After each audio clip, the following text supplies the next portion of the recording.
Bonjour à toutes et à tous, ici Ronnie Bépari, coach et formateur en marketing relationnel. Et donc aujourd'hui, j'ai la chance et l'honneur de pouvoir interviewer un grand leader qui s'appelle Kevin Foulfoin. Donc il est dans une entreprise dans la santé et le bien-être et il est en train de cartonner avec ses équipes. Et donc du coup, je vais de suite vous partager mon écran parce que derrière vous attend donc cette fameuse interview.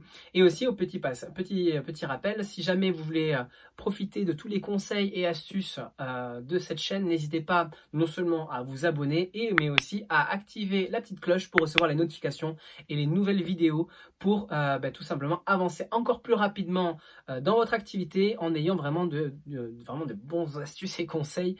Et surtout, n'hésitez pas aussi à le partager à vos équipes. Ça permettra vraiment de booster la duplication et vous verrez, ce sera vraiment un vrai bonus vers l'atteinte de vos prochains objectifs. Donc voilà les amis, direction l'autre côté de l'écran.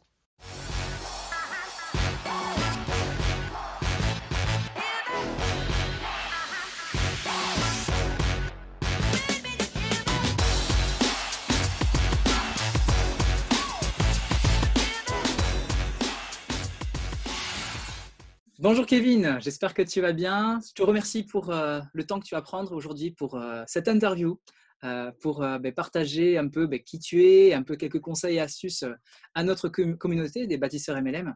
Donc je te remercie déjà encore une fois pour tout ça, d'avoir accepté de prendre du temps précieux parce que tu es très sollicité par ton énorme organisation. Donc Kevin, est-ce que tu veux bien te présenter un tout petit peu s'il te plaît? Yes, magnifique. Déjà, merci à toi pour l'invitation, Ronnie. C'est toujours un plaisir d'échanger avec toi depuis le temps qu'on se connaît. Et pour me présenter un petit peu, moi, je m'appelle Kevin, j'ai 36 ans, je vis en région parisienne, je suis marié, je suis papa de deux petits-enfants de 4 ans et 5 ans. Et à la base, issu d'un parcours plutôt traditionnel, hein, j'ai fait des études, après chacun son parcours. Moi, je fais un bac plus 5 spécialisé en marketing et très vite, au bout d'un an après la fin de mes études, eh bien, j'ai quitté le milieu du salariat parce que c'était quelque chose qui ne me convenait pas, moi, à titre personnel. Encore une fois, je ne dénigrerai jamais le salariat parce qu'il en faut et que c'est très bien. C'est juste que moi, je ne me voyais pas épanoui dedans toute ma vie. Le fameux 40-40-40, c'est travailler 40 heures par semaine pendant 40 ans pour gagner 40% à la retraite. Ben voilà, c'est un système qui ne me convenait pas. Et puis, devoir me rendre au même endroit tous les jours et avoir des comptes à rendre à quelqu'un, voilà, c'est quelque chose qui n'était pas fait pour moi très rapidement.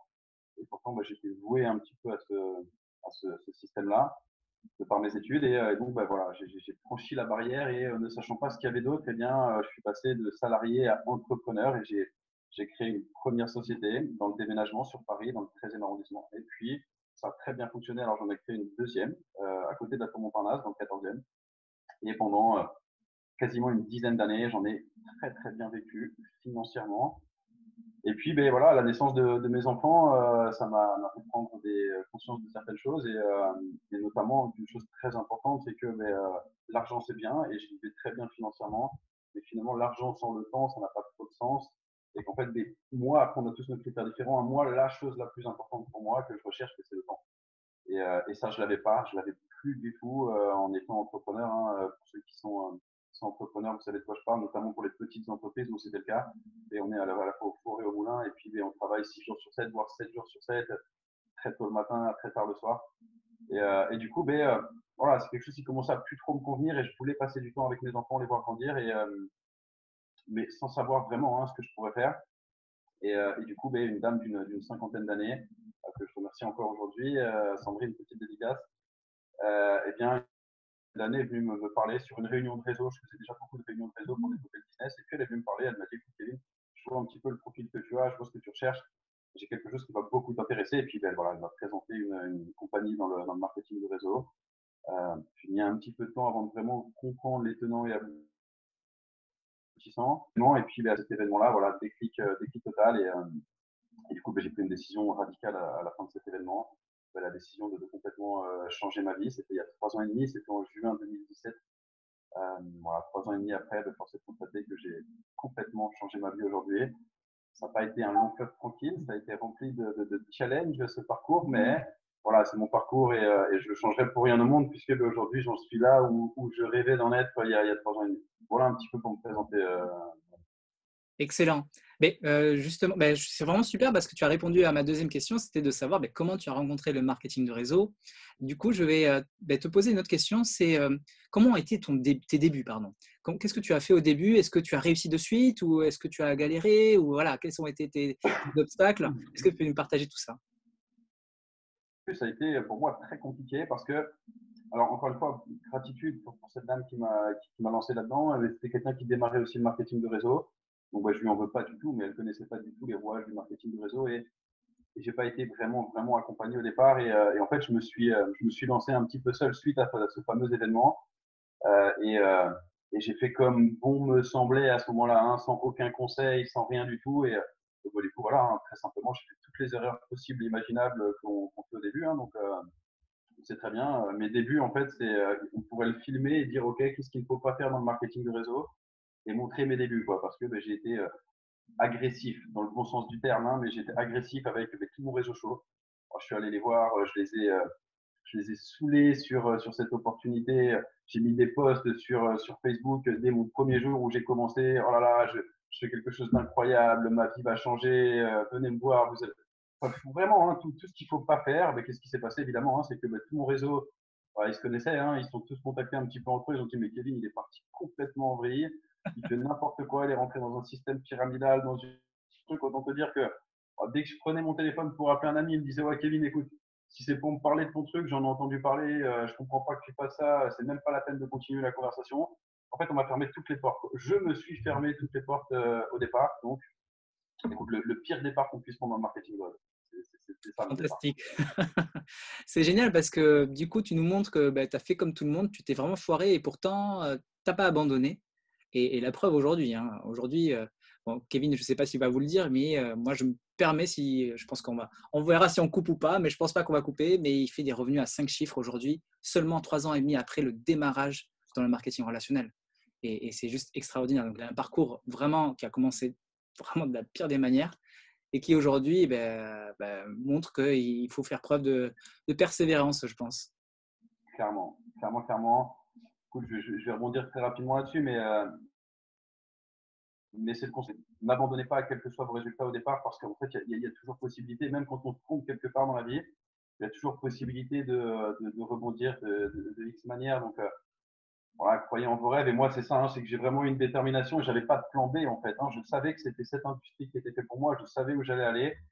Et puis, j'avais une preuve sociale parce que je voyais vraiment des gens réussir. C'est pas comme si on m'avait dit, il y a des gens qui réussissent et puis je les voyais pas. Je voyais des gens de mes propres yeux réussir. Et puis, je me suis énormément formé, j'ai énormément appris. Je suis allé dans plein de conventions. Je voulais voir de mes yeux est-ce que tout ce qu'on me disait était vrai, est-ce que les chiffres étaient vrais. Et tout ça, avec Internet, aujourd'hui, avec Google, on a la possibilité de le voir, hein, vérifier les chiffres, regarder un petit peu ce qui se passe dans cette industrie. C'est juste incroyable et il n'y a aucun business model aujourd'hui, je pense, qui peut permettre à n'importe quelle personne, peu importe son passé, peu importe son âge, peu importe sa religion, peu importe tout ça, de réussir et à atteindre les objectifs qui se fixent. Donc, voilà ce qui m'a aidé moi à tenir, c'est que j'avais cette preuve sociale, j'avais cette croyance et que je savais. Je savais pas quand, je savais pas comment, mais je savais pourquoi, parce que j'avais ce désir ardent de changer ma vie et je savais que j'étais dans la bienveillance et dans les bonnes choses aussi. Hein. Je savais que j'étais dans quelque chose, dans une industrie qui était noble, qui apportait de la réussite et de la plus-value aux gens. Donc, j'ai jamais douté. Ouais, je vais pas dire que j'ai jamais douté parce que j'ai eu des petits moments un peu compliqués, mais en tout cas, j'ai jamais eu l'envie d'abandonner complètement parce que je savais qu'il n'y avait rien d'autre qui me permettrait d'y arriver.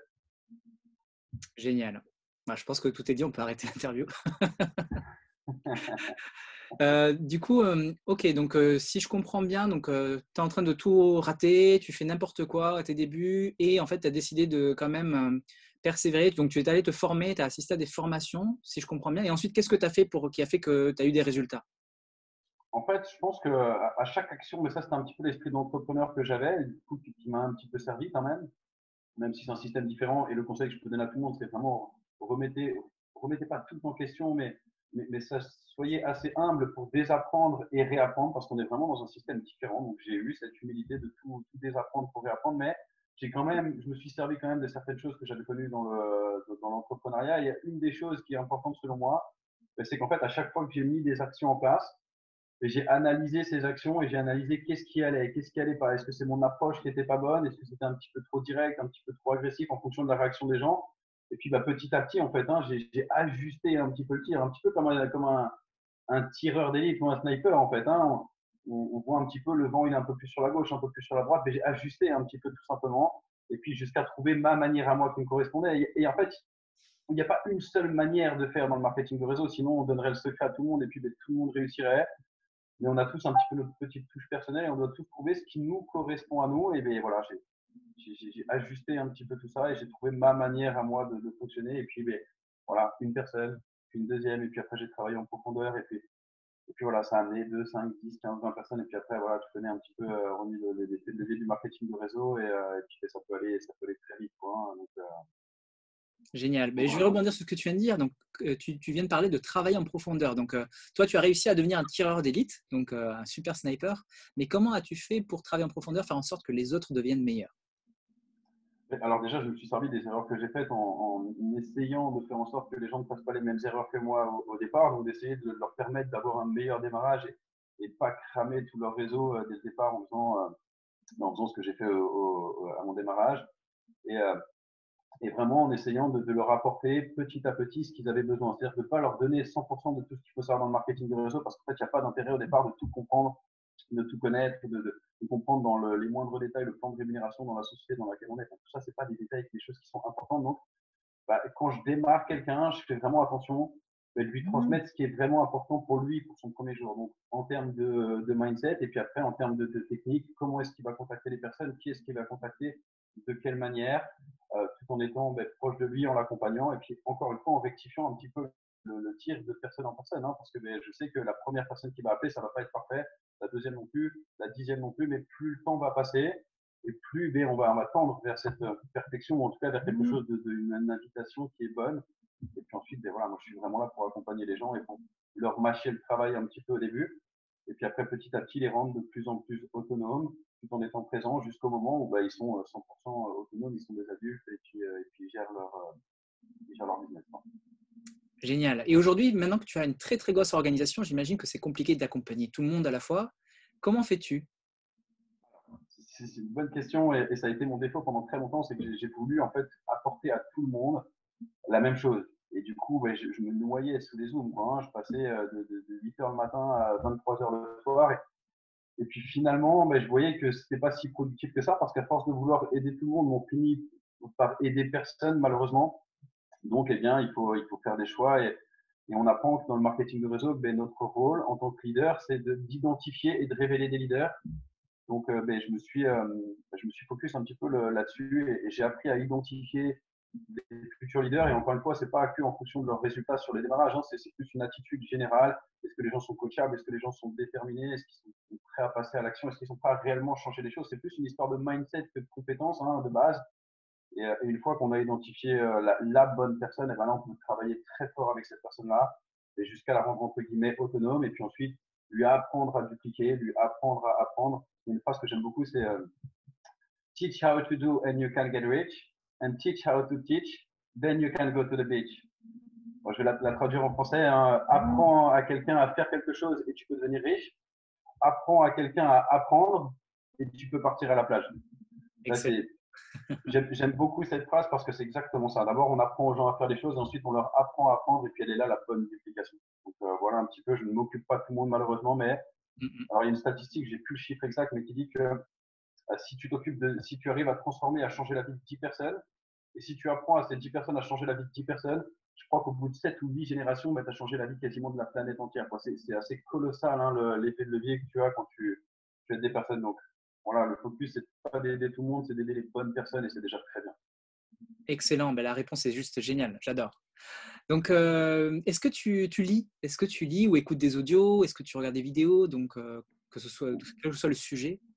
Énormément, énormément. Ça, en fait, c'est une des premières choses que j'ai apprises je me souviens, je crois que c'était mon deuxième événement, donc du coup, pas le premier en France, mais l'événement d'après, c'était à Budapest en juin 2017, fin juin 2017. Donc, ça faisait 2 semaines que j'étais vraiment dans l'industrie, que je m'étais lancé, et puis je suis allé apprendre des meilleurs là-bas en Hongrie. Tu y étais peut-être certainement d'ailleurs. Oui.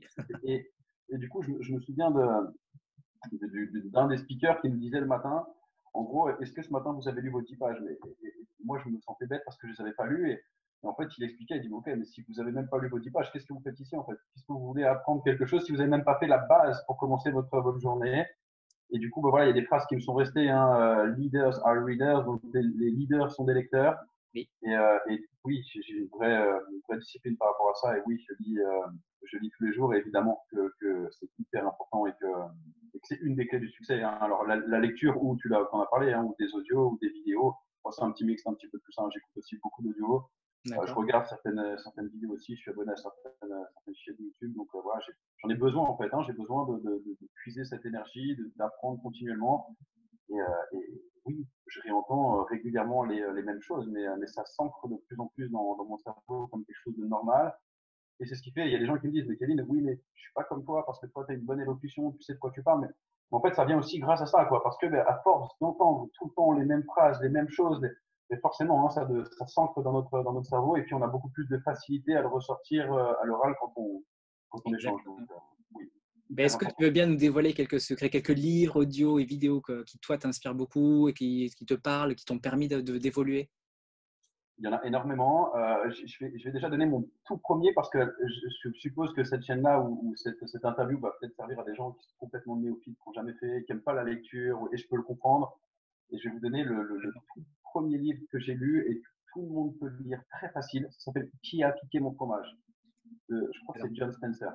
Oui, c'est ça. Et, voilà. Et en fait, c'est hyper ludique comme livre. C'est écrit en gros. Je crois que c'est un livre pour des adolescents à la base. Hein, donc ça se lit selon votre vitesse de lecture, je sais pas, en une demi-heure, trois quarts d'heure, une heure et demie peut-être. Mais c'est hyper facile à lire. Et ça met le pied à l'étrier. On prend goût à la lecture. Et je sais que j'ai beaucoup de personnes de mes équipes qui ont pris goût à la lecture avec ce livre très très simple. Et puis ensuite, après, on peut pousser vers des livres un petit peu plus intéressants, entre guillemets, avec plus de contenu. Et là, j'en ai plein. Hein. Ma GoPro de Eric Ries, c'est pour les puristes du marketing de réseau. Eric Ries, c'est un petit peu la Bible, hein, la personne, la référence dans le marketing de réseau.